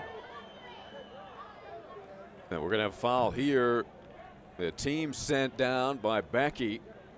And Becky's going to walk away and hope that he stays without a card. This is where RGV needs to capitalize right now before stoppage. Rep. Right there. Just a little bit.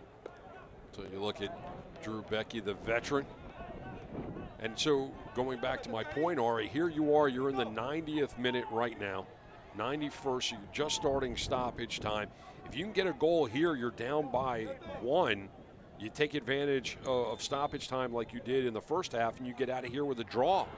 Ooh, nicely designed. Wharton put it on the foot of a team. And Monday a little upset with himself. Good luck. He's looking for his first goal of the season, the Nigerian. You got 3 minutes of added time for reviewing pleasure, and I like the way they drew that one up, kept it on the ground, kept it short. The team, if he had brought the 3-wood instead of the pitching iron, that might have made it a 4-3 game. But I like the way that they drew up, and I like the creativity that they well had timed on that set piece. But they still have a minute to work with here. Well, OKC looking for their first win in franchise history here at HEB Park. It was 2-0-1 in favor of the Toros. Becky will chip it to the outside, and they'll try to run more clock.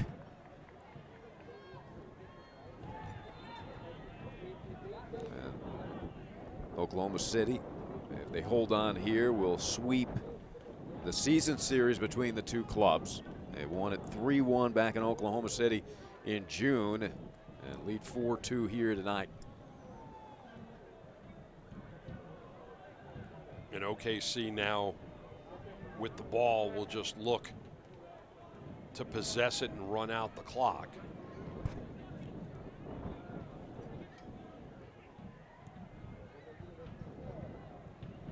Well, Dixon, he is fun to watch, so quick.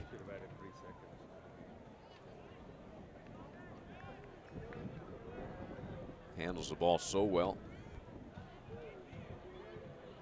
About 1 minute left to play here, so the Energy will take their time. Yeah, they'll want to just nurse this clock with the 2-goal advantage.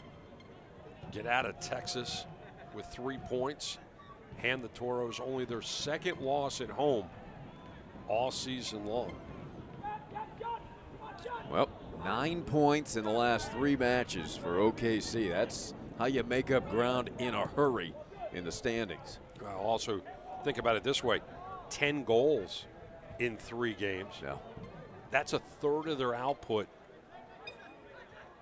in their 26 games now. That's right. They came into tonight with 29 on the season. Match their point total. It won't anymore. So they'll have 30 goals and 32 points as they work towards a goal of making the playoffs here in 2018. And RGV, as Coach Echeverry said, they're running out of matches. I mean, they were confident. They thought they could make a run here late in the season. But, you know, this was a critical one because you're home. They've been so tough at home. And that will do it as Coach Cook and Coach Echeverry will shake hands. And an entertaining match here tonight. OKC Energy FC 4, Rio Grande Valley FC 2. We thought maybe we'd see a defensive battle. That's what you usually get here at HEB Park. But OKC, they have been flying around the pitch the last few matches. And they win it with 4 goals here tonight. We look at the highlights. And there were a number of them in this one coming early. Right foot, Valesky into that upper 90, and it's 1-0 at the 34th minute. We'll get back to him in a moment as we see another look. But that wasn't the only goal that Valesky was going to have on the evening. The build-up from the back was outstanding all night long as Dixon off the laces. Finkel is Einhorn. Einhorn is Finkel. And it's 2-0. And that was 2 assists for Burrell, 5 in a row for Jose. Yeah, but his streak will end in a moment, and that's okay by him because that man right there is going to end up with an assist on the evening as well. And yeah, he almost had another one right there, Burrell did. And there's Corti, who had a really, even though he gave up 4 goals, he had a great night in the pipes. Could have been a lot worse if it wasn't for a lot of individual efforts like that. End of stoppage time, down a man is OKC. And just poking it through. Terrific play by Zaldivar, his 2nd of the season. Yeah, they took advantage of being up a man, and they went into the locker room down 2-1. Terrific volley there. That's number 2 of the night for Valesky. 54th minute, and the first assist that Mr. Burrell did not have in the last 2 weeks. And how about this, staying with the play and taking advantage of the angle at the 67th minute, Adam John. That's his 2nd of the season. Love the way he just stayed with it. Corti again, putting an initial mid on it, and then John just following the play. There's the foul in the penalty area. That sent Todd Wharton to the spot. Todd Wharton, I think he went to the Arthur Murray 12 easy steps because he took about all of them just to be able to get Cody Laurenti to dive to his right so he could go to the right side of the net. And that made it 4-2. Possession stayed exactly the same. I would have actually thought that went higher. Yeah, I agree. But it stayed 60-40. But again, Bruce, getting back to the shots, but look at the shots on target. And that is the story that Coach Echeverry talked about earlier in the week. We're taking shots. It's the quality of our shots. And if you look at that, he's going to look at these statistics and say, we still have work to do. Only 2 shots on target when we take 10. You look at the other side, and you see OKC with 9 out of 10 on target.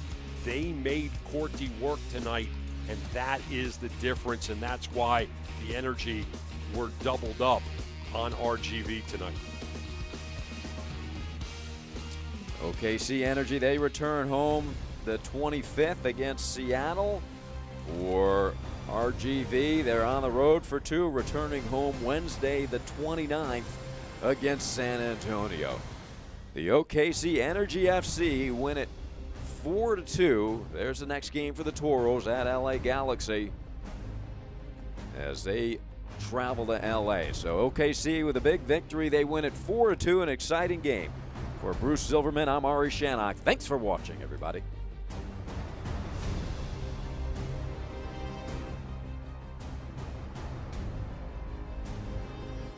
Telecast of the United Soccer League may not be retransmitted, rebroadcast, or reproduced without